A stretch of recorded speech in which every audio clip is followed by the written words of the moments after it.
Pistol untuk pertama kalinya yang nggak ada itu lumayan berat. Itu bawaan lahir apa gimana? Kalau boleh nanti Profesi Kepri mungkin bisa kita punya alat sendiri, lapangan sendiri gitu.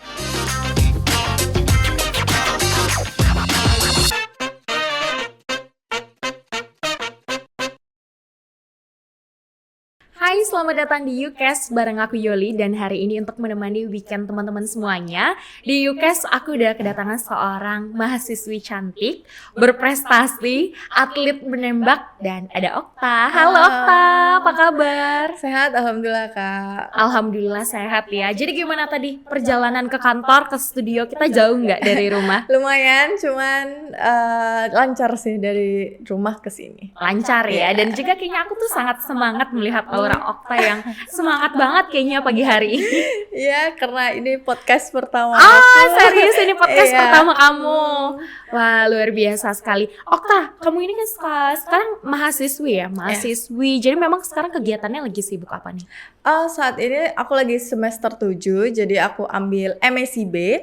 Jadi aku magang di salah satu mitra yang namanya Apindo. Yang ada di Kota Batam, dan aku mau pilih UMKM-nya tuh yang di Tanjung Pinang. Oke, jadi memang sekarang kamu lagi sibuk magang ya? Udah mau lulus dong berarti ya? Iya, sedikit lagi, sekarang lagi nyusun skripsi, semoga lancar ya sampai selesai. Aku happy banget ada mahasiswi berprestasi, aktif kuliah, dan juga seorang atlet gitu. Kemarin aku tuh baru dapat informasi kalau kamu baru aja dapat medali bronze ya, di Paralimpiade di Solo di Oktober ya? Iya, Oktober tanggal 10. Tanggal 10, wah keren. Cerita dong, jadi gimana kemarin pada saat kamu lomba di sana? Jadi waktu itu aku bersama teman-teman Kepri, itu keseluruhan dari cabang olahraganya itu ada 37 atlet, dan kalau yang nembak itu ada 6 atlet, salah satunya aku, dan aku itu megang air pistol itu woman di jarak 10 meter. Nah, hari itu pertama kali aku ngikutin lomba secara nasional, apalagi ngebawa nama Kepri ya Kak ya. Provinsi ya. Ya lumayan deg-degan, terus nervous juga. Cuman waktu itu dibantu sama dukungan dari orang tua, dari teman-teman, sama dari atlet-atlet lain untuk lakukan yang terbaik saja gitu. Jadi pada saat itu aku mengendalikan emosi, mengendalikan nervous itu tadi. Jadi aku kayak lupain semuanya, nggak usah mikirin apa-apa. Jadi yaudah nembak dengan tenang, dan alhamdulillahnya lancar sih waktu itu. Benar banget. Jadi Okta ini adalah atlet air pistol ya. Air pistol woman. Kemarin baru aja di Paralimpiade. Nah mungkin masih banyak teman-teman tuh yang belum familiar gitu loh Okta sama Paralimpiade. Nah itu boleh dijelasin gak sih sebenarnya Paralimpiade tuh apa sih Okta? Nah Paralimpiade tuh biasanya dia sama kayak PON Kak, 4 tahun sekali. Nah namanya itu Paparnas. Paralimpik, pokoknya Parnas yang diadain 4 tahun sekali, dan itu khusus untuk disabilitas. Nah aku salah satunya adalah disabilitas. Jadi waktu itu sebenarnya Paparnas ini dilakukan sesuai dengan jadwalnya PON, harusnya di Aceh Sumut. Namun Aceh Sumut nggak memadai untuk itu, jadi dipindahkan ke Solo. Nah di Solo sana lumayan fasilitas untuk difabelnya sangat amat ramah. Jadi kita disambut dengan sesuai dengan difabel lainnya, menggunakan kursi roda yang butuhkan kursi roda gitu. Jadi fasilitasnya sangat memadai. Jadi itu sih Kak. Oke, jadi kamu ini adalah salah satu atlet difabel ya? Difabel. Itu kalau boleh tahu di mananya tuh? Bagian mana? Tangan ya Okta ya? Aku di bagian kaki. Oh, di bagian kaki sama tangan itu sebelah kanan semua. Jadi aku nembaknya itu di sebelah kiri. Oke. Nah kalau boleh tahu nih, maaf, itu bawaan lahir apa gimana Okta? Sebenarnya nggak bawaan lahir, cuman kata orang tuaku waktu itu step kan ada, karena penanganan yang kurang tepat ya bisa seperti itu gitu mungkin. Jadi itu sih dari step, terus lama kelamaan aku waktu itu harusnya anak seusia aku itu udah bisa jalan, cuman aku belum. Jadi kayak ada keterlambatan untuk berjalan waktu itu. Oke, jadi ini bawaan lahir ya. Nah sekarang memang lagi sibuk aktivitas kuliah dan aku juga dikirimin portofolionya Okta kemarin. Akhirnya tuh aku baca panjang lebar dan yang menarik ternyata tuh kamu menjelaskan bahwa memiliki hobi baru menembak, terus tiba-tiba udah ikut Paralimpiade. Kamu pertama kali ikut nembak itu gimana bisa terjun ke dunia olahraga itu?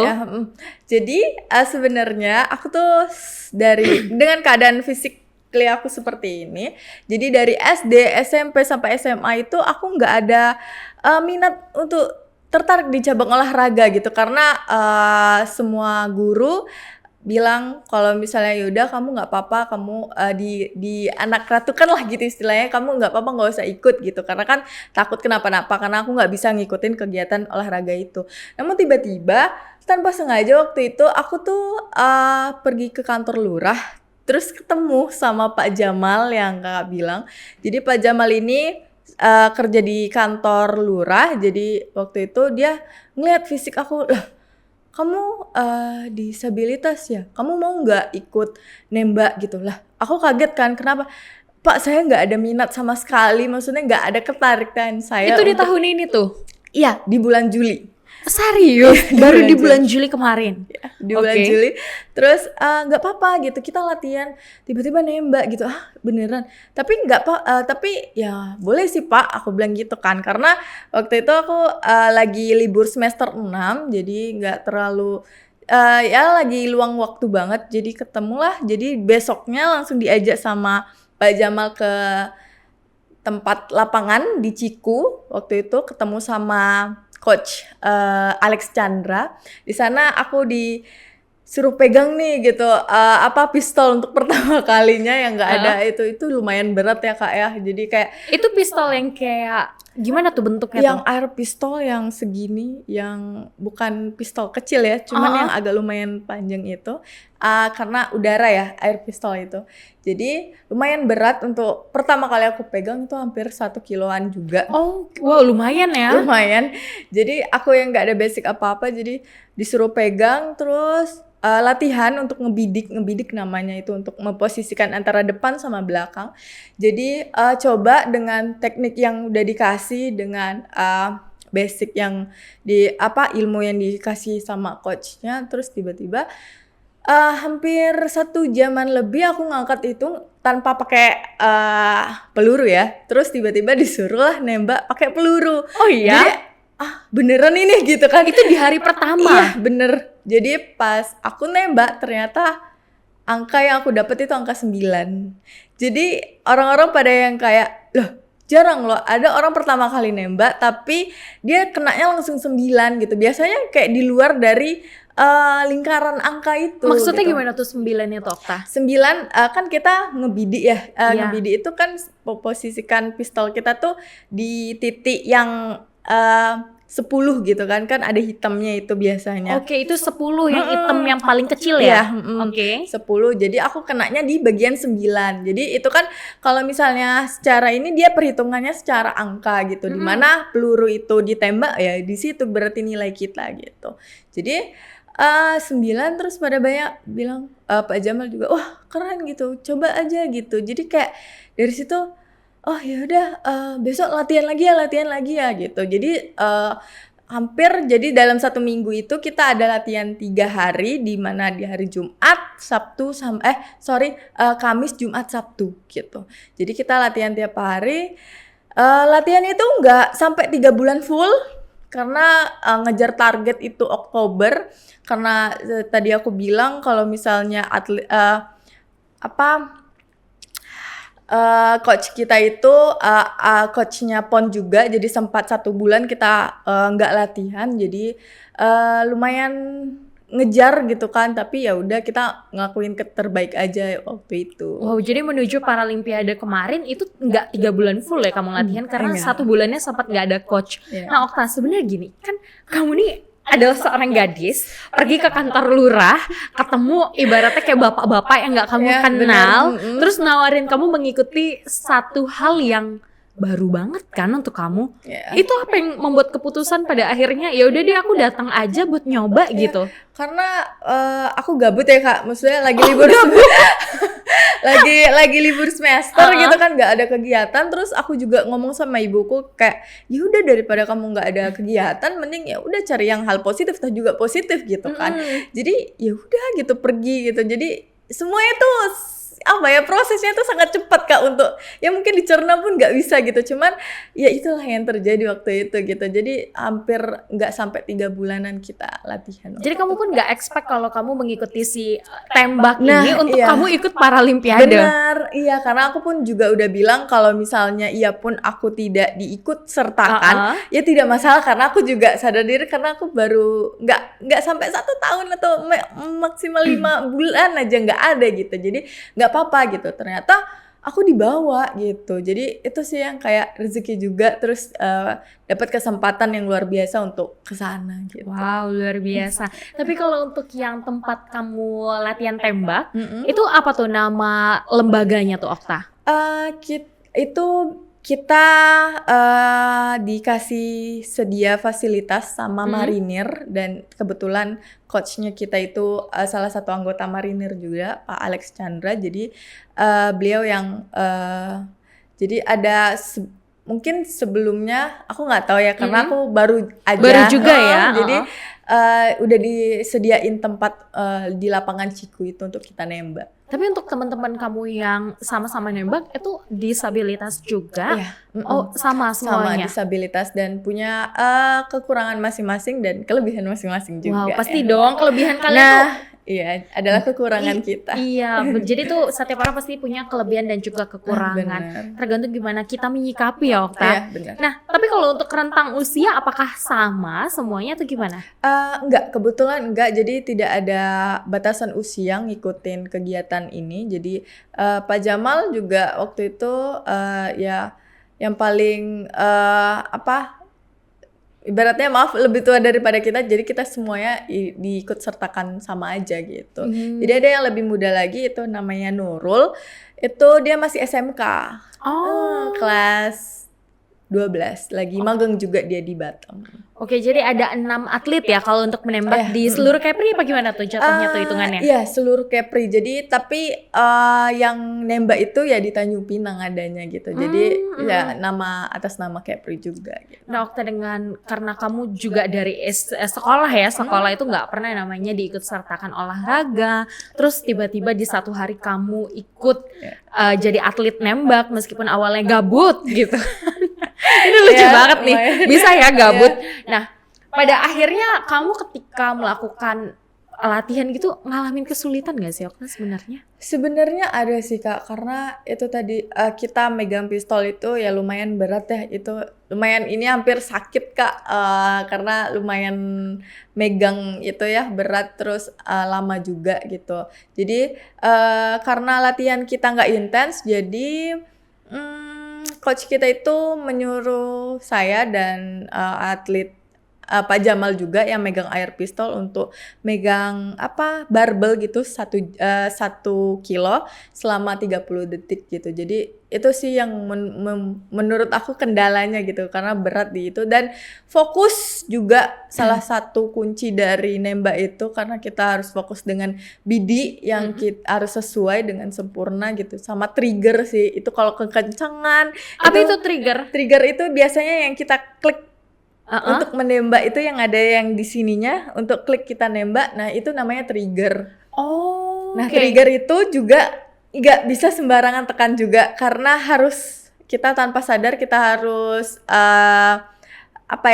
secara ininya lembut lah istilahnya, kayak gitu, nggak boleh kekencangan juga, karena kalau misalnya kenceng dia bakal keluar dari angka lingkaran hitam itu gitu. Ih, kamu tapi pemahamannya udah luas banget loh. Iya, karena coachnya udah kasih aku ilmu kan, jadi kita sama-sama belajar di sana, jadi aku meresap apa yang beliau bilang gitu. Ceritain dong pengalaman pertama kali kamu belajar sampai akhirnya ada di tahap ini. Kayak pasti kamu menjalani 3 bulan ini ya, pahit manis latihan, megang sesuatu yang berat yang nggak biasanya kamu lakuin. Jadi awal-awal kamu beradaptasi dengan latihan yang sulit nggak itu sebenarnya kalau menurut Sulit kamu? sih, Kak. Nah itu gimana tuh Okta? Karena aku selalu diomong sama coach aku kalau misalnya ya kita butuh ketenangan, kita butuh pikiran yang gak usah terlalu ngebebanin apa, santai aja gitu. Kita bawa pistol yang kita pegang, terus lembutkan triggernya, terus fokuskan sama apa bidik yang kita buat gitu. Itu sih sebenarnya. Jadi dukungan dari lingkungan, dari dari atlet-atlet lain juga itu sih yang ngebuat Okta kayak semangat untuk ngebawa nama Kepri gitu Iya, waktu itu. motivasi ya Iya, jadinya, bener. motivasi dari keluarga, dukungan. Tapi Okta cerita sedikit Okta. Itu kan menembak ya. Itu kan sesuatu menurutku sebagai seorang orang awam Iya. itu butuh konsentrasi. Iya, bener. Nah, latihan atlet menembak pada saat untuk mengkonsentrasikan diri, untuk membidik titik, itu tuh gimana caranya? Kalian punya cara khusus nggak sih? Iya, setiap atlet itu punya cara masing-masing untuk mereka Menenangkan Iya, diri. benar, menenangkan diri, mencari kenyamanan untuk apalagi kita nembak itu duduk ya Kak, karena duduk juga sangat berpengaruh gitu, apalagi kita geser dikit itu sangat berpengaruh kalau misalnya ditembak gitu. Jadi kita buat senyaman mungkin, kita duduk, kita ngebidik, terus kita fokus ya ibaratnya nggak ada pikiran lain selain ngebidik sama nge-trigger sih itu. Jadi balik ke diri sendiri juga gitu, fokus, konsentrasi dan tentunya doa sih Kak. Oh, Ya. kalau Okta sendiri duduk ya Iya, duduk. nembaknya. Semuanya duduk. Ya, duduk. Oh, jadi kalau atlet nembak itu emang semuanya duduk. Iya, ada yang berdiri cuman lihat mereka punya kekurangan di mana lagi gitu. Misalnya kalau misalnya mereka cuman di tangan nih, maaf waktu itu ada yang dari atlet Papua, cowok, air pistol juga, dia tangannya maaf ini apa Diamputasi ya? iya, setengah, tapi dia berdiri Kak. Dia pegang kayak gini gitu. Jadi tergantung kenyamanan sih sebenarnya, mau duduk atau berdiri itu tergantung nyamannya kita, capek atau enggaknya kita. Kalau misalnya kita berdiri kan pasti capek atau enggak goyang gitu kan. Itu kan salah satu faktor juga untuk kita ngenembak gitu. Jadi setiap atlet itu kayak punya cara latihan yang berbeda ya? Iya, benar. Dan itu semuanya ditentukan sama coachnya. Dengan kita sendiri. Oh, gitu. Jadi kalau kamu nyamannya duduk, oke duduk gitu. Tapi kalau berdiri ya berdiri gitu. Ibarat kalau aku kan kalau misalnya berdiri ya agak goyang gitu ya. Maksudnya aku nggak terlalu tegak untuk berdiri gitu. Jadi ya memilih duduk gitu. Jadi kemarin pada saat ikut Paralimpiade Okta, gimana perasaan kamu? Aduh, campur aduk sih Kak, karena ngebawa nama Kepri ya kan.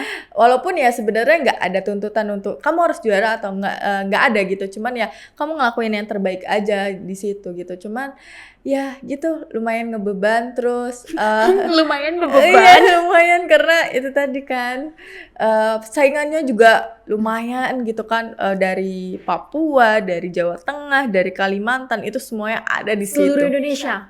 Ya. Total kalau kamu hitungin nggak tuh ada berapa saingan kamu?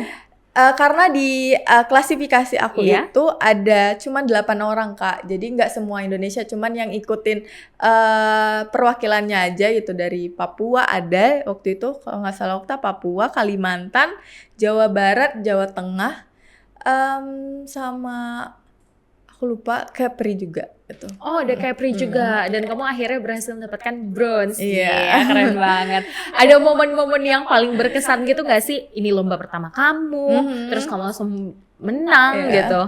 Ada sih waktu itu aku mainnya sangat slow. Jadi dari kita punya durasi waktu itu 1 jam 15 menit Kak. Itu untuk apa tuh? Aku baru tahu nembak ada durasi. Ada, kita dikasih waktu durasi 1 jam 15 menit dengan mengumpulkan 60 peluru. Jadi kita harus menembakkan 60 peluru. Jadi 60 peluru itu dalam dalam waktu 75 menit.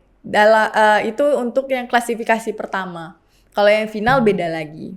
Jadi waktu itu karena kita 8 yang masuk final. Nah, syukurnya adalah salah satu ini juga syukurnya Okta adalah waktu itu pesertanya cuma 8. Jadi yang masuk final itu ya harus 8 orang. Jadi semuanya itu masuk final gitu. Karena 8 orang cuman kan. Jadi tetap main di klasifikasi yang pertama. Jadi Okta mainnya slow aja waktu itu. Jadi Okta dapat detik-detik terakhir. Jadi semua hampir panik juga karena Okta belum selesai gitu. Jadi Okta main slow ternyata pas waktunya dan waktu itu kena mutlak 10 waktu terakhir tembakan. Serius? Iya bener. Jadi dalam berapa waktu tadi 75 menit? Iya, Kamu harus 75 ngabisin berapa peluru? 60 peluru. 60 peluru itu harus ditembakin ke papan Iya, apa itu namanya? sasaran. Oh, sasaran. Iya. Emang kalau misalnya ya biasalah kita kan nggak pernah Iya, ya. bener. Tapi sebenarnya kalau misalnya waktu yang kamu butuhkan kalau misalnya main cepat itu berapa tuh untuk 60 peluru? Rekor yang kamu lakuin? Itu pertama kali karena selama latihan aku tuh nggak pernah sampai 60 peluru Kak. Paling mentok itu 30 peluru. Lah kenapa? Kok beda sama pada saat itu? Karena Coach Okta juga kalau semakin lama ya nanti semakin banyak goyangnya. Jadi mending 30 peluru tapi maksimal kayak gitu. Jadi belum pernah waktu itu sama sekali pas latihan pun, pas di sana pun ada latihan, Okta belum pernah nyoba untuk 60 kali tembakan. Jadi itu pas waktu tanding ya 60 peluru 75 menit. Nah, itu pertama kali Okta mainin. Kalau menurut Okta apa yang paling sulit tuh dari itu? Waktu sih Kak, karena kita ngejar waktu juga. Tapi di klasifikasi pertama itu waktunya maksimal sih, maksudnya Okta waktu itu sangat main slow. Jadi banyak yang pada saat terakhir detik-detik terakhir Okta tembak di peluru yang terakhir itu 10 mutlak. Jadi semua orang kayak tepuk tangan gitu karena aku mainnya slow kan. Pasti orang deg-deg juga gitu kan. Ini masih ada pelurunya gitu kan. Nanti kekejar nggak waktunya. Susahnya gitu. tuh masukin satu-satu gitu apa ngebidiknya kamu yang lama? Aku lebih ke fokusnya.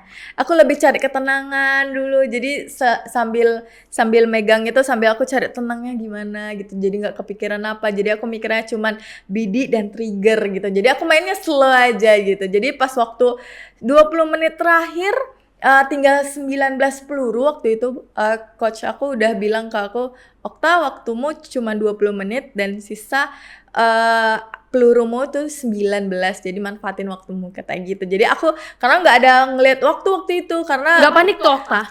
Lumayan, cuman tetap main slow waktu itu karena aku mikirnya kayak megang ini ya kita tuh biasanya megang pistol dan ngangkat pistol itu nggak sampai dengan 1 menit gitu. Jadi aku bawanya santai aja waktu itu. Jadi pada banyak panik tapi ya alhamdulillah selesai waktu itu. Spill dong Okta, kamu dapat hadiah apa nih dari Provinsi Kepri nih udah berhasil bawa nama Kepri? Itu aku belum tahu ya Kak. Belum? Iya belum karena kata yang lainnya juga itu butuh proses dan butuh pengajuan yang cukup lama katanya gitu. Jadi Okta belum ada dikasih tahu, tapi untuk sejauh ini Okta pun udah seneng sih karena udah dapat juara, terus dapat apresiasi juga dari teman-teman dan orang sekitar kayak, wah kamu keren. Itu udah lebih dari cukup dari itu sih sebenarnya. Tapi harus ada doa apresiasi gitu ya. Nah pasca dari setelah lomba kemarin, saat ini latihannya masih setiap minggu 3 kali apa gimana Pak? Untuk sekarang belum sih Kak, belum ada rencana untuk itu karena Okta udah bilang juga waktu itu Okta mau fokus ke kuliah Okta dulu gitu. Mungkin ada cuman kita nggak tahu kapannya. Nanti pasti ada sih latihannya untuk next tanding berikutnya gitu. Tapi Okta ini bakal kamu lanjutin nggak sih sampai menjadi ada target capaian gitu atau kamu ya enough cukup di sini aja gitu?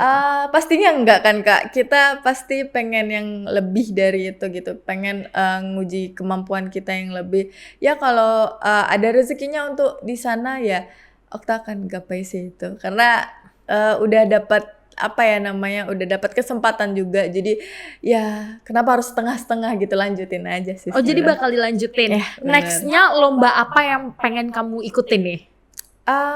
Mungkin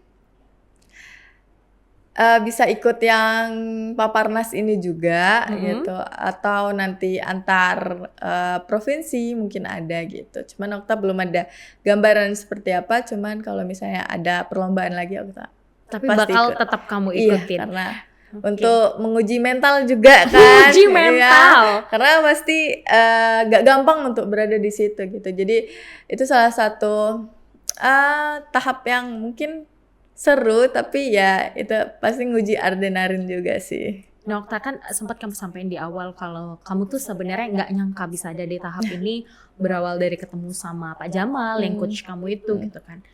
Kamu sempat merasa insecure, nggak percaya diri nggak sih, Okta? Pasti Kak, karena yang lainnya itu latihannya mereka udah sebelum Okta gitu, mereka udah ngikutin Paparnas yang ada di Papua waktu itu. Jadi Okta yang kayak, wah ini bisa nggak ya sebenarnya gitu. Cuman Okta ingat kata ibu dan yang lain itu bilang, nggak apa-apa, coba aja gitu. Kamu ngelakuin yang terbaik aja, itu udah cukup gitu. Untuk menang atau kalahnya itu nanti, kalah atau menangnya itu bonus nantinya gitu. Kalau menang ya alhamdulillah, berarti itu bonus dari atas kerja keras kamu dan doa gitu. Nah, sebagai anak muda juga yang aku lihat kamu aktif di kampus, kamu ikut berbagai organisasi, pernah juga jadi speakers, pembicara di kampus, atlet yang berprestasi gitu loh. Dengan kekurangan kamu tuh kamu jadikan itu kelebihan. Bener. Gimana tuh Okta mengelola pola pikir, lalu percaya diri dengan teman-teman seusia? Pernah nggak sih? Pasti tentunya itu ya, Okta. Itu gimana tuh? Ya insecure pasti pernah Kak. Waktu itu juga sempat ada di titik yang kayak, ya kenapa ya aku kayak gini, cuman ya buat apa gitu disesali yang udah terjadi gitu, karena ya hidup ini kan harus dijalanin gitu. Ya kita tetap, misalnya kita terpuruk atau apa ya tetap hidup itu tetap jalan. Jadi ya bikin semangat untuk diri sendiri, dan pastinya mikirin orang tua yang harus dibanggakan untuk diangkat derajatnya. Jadi itu sih buat Okta, kenapa orang lain bisa, kenapa aku nggak bisa. Itu serius. Wow, luar biasa banget. Itu pola pikir dari mana? Dari dukungan keluarga yang membentuk, atau dari lingkungan kamu yang sesportif itu, Okta? Ya, salah satunya lingkungan juga Kak, karena teman-teman aku juga nggak pernah ngelihat aku ada kekurangan, mereka juga tetap ngeliat aku ya sama seperti mereka gitu. Jadi itu sih buat aku yang kayak percaya diri tadi gitu. Jadi ya aku punya kekurangan, cuman ya nggak mungkin stuck di kekuranganku, cuman ya aku harus punya kelebihan dari itu gitu. Pernah ngerasa up and down nggak mentalnya? Pasti karena pasti pernah di bully, pasti tentu saja gitu kan, karena bentuk physically nampak gitu di aku. Cuman ya itu tadi percaya diri aja sih Kak, karena percaya diri itu penting ya kan. Jadi nggak usah dengerin kata orang, yang ngelakuin yang terbaik aja untuk diri sendiri. Toh juga aku nggak minta makan sama orang, istilahnya kayak gitu. Toh juga mereka nggak ngasihin aku apa-apa gitu. Jadi ya udah, aku enjoy aja dengan hidup aku. Menjaga mentalnya gimana Okta caranya? Apakah kamu mempunyai suatu hal atau ritual gitu yang membuat kamu percaya diri, selalu menjaga kekuatan mental gitu? Karena ini luar biasa sekali loh, Okta. Kamu mental ya, keren banget. mental mungkin dari support orang tua sih Kak, itu penting banget, dan menurut aku itu adalah salah satu obat yang sangat mujarab gitu. Apalagi doa ibu gitu, selalu minta restu sama ibu. Itu sih buat aku, mental aku kuat dan percaya diri itu ya karena ibu dan lingkungan aku sih. Mental pasti pernah di titik terendah, cuman ya nangis pernah, pasti ngerasa insecure atau apa pasti pernah. Cuman ya udah, ya itu tadi aku mikir kayak udah, ngapain terlalu dipikirkan gitu. Hidup juga harus jalan terus kan, kenapa harus stuck di situ gitu. Rencana jangka panjang dengan segala kelebihan yang Allah kasih ke kamu nih, kamu mau ngapain nih? Aku rencana setelah ini ya, kan aku lagi skripsi, aku pengen selesaiin kuliahku. Terus kalau misalnya ada rezeki, aku pengen diberi kesempatan untuk ngelanjutin S2 mungkin, karena ya aku pengen S2 gitu. Terus mungkin kalau misalnya Allah izinkan aku untuk kerja, terus ngasilin uang, ya itu sih. Itu ya kalau untuk rencana masa depan. Tapi Okta ini kan seorang atlet ya, dan memang ada di itu ya, atlet disabilitas. Nah, kalau untuk saat ini sarana prasarana olahraga untuk atlet kayak Okta gini tuh Cukup nggak sih Okta untuk di Provinsi Kepri khususnya Kota Tanjung Pinang? Untuk di Kepri, untuk fasilitasnya oke sih di bagian nembak ya, karena kita juga diberi akses dari marinir tadi, mereka kasih kita lapangan, terus kasih pinjam kita alat nembaknya gitu. Bayar nggak Okta? Enggak. Oh free semuanya? Iya, itu memang dari sananya gitu. Jadi sangat memadai sih Kak itu. Cuman ya untuk yang lain aku nggak tahu. Cuman kalau boleh nanti menurut aku di Provinsi Kepri mungkin bisa kita punya alat sendiri, lapangan sendiri gitu. Jadi itu harapan dari Okta ya. Tapi kamu di masa depan kamu pengen gak sih kayak meng-hire anak-anak yang punya kekurangan juga untuk dijadikan atlet, terus kamu menciptakan organisasi atau lembaga gitu, ada nggak tuh? Iya, aku pengen. Kemarin aku sempat ngobrol sama TU di kampusku. Aku sempat ngabarin juga di kampus gitu. Ternyata beliau juga main juga, terus beliau bilang, "Oh enggak kamu jadi ini kita buat organisasi buat di kampus kita yang minat untuk nembak gitu." Kenapa enggak, aku bilang kayak gitu. Jadi mungkin lagi aku nggak tahu itu akan terjalan atau enggak, cuman ya kalau bisa oke sih Kak. Oke, kamu bersedia juga ya untuk jadi coachnya ya? Tapi kalau coach kayaknya belum siap karena kenapa?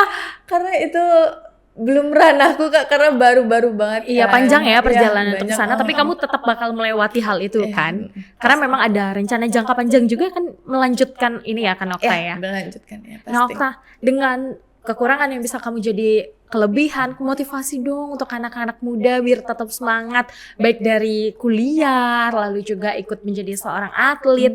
Kasih dong motivasi untuk anak muda gitu. Oh ya Kak, motivasi gak ada yang gak mungkin sih di dunia ini, karena kita doa dan perjuangan itu juga dibutuhkan, balance jadinya, kita ada berjuangnya, ada doanya juga. Jadi yang buat punya kekurangan pasti ada kelebihan, dan yang punya kelebihan juga ada kekurangan. Jadi jangan ngerasa insecure, boleh, cuman jangan terlalu terpuruk. Terpuruk dari insecure itu. Lo toh lihat juga di diri kita juga pasti ada kelebihannya gitu. Buktinya kayak aku gitu, aku kan nggak tahu ternyata aku punya kelebihan di sini gitu, dan ternyata itu membawa rezeki buat aku gitu. Nah kalau gitu satu lagi nih, gimana sih tips untuk menggali kepercayaan diri, lalu terkait hobi-hobi, dan juga gimana sih cara menjaga percaya diri biar tetap on kayak kamu nih? Percaya diri ya dari diri sendiri, terus juga jangan takut untuk mencoba, karena itu tadi yang di awal, karena aku sempat ragu kenapa harus gak ya ikut ini, cuman ya karena belum tahu nanti kedepannya gimana, ya udah cobain aja gitu, entah rezeki atau enggak, entah bisa atau enggak, ya nanti urusan belakang, yang penting kita coba, itu sih. Oke, jadi jangan takut untuk mencoba dan harus dilewatin ya biar tahu sampai semana sih kita bisa. Luar biasa sekali loh Okta.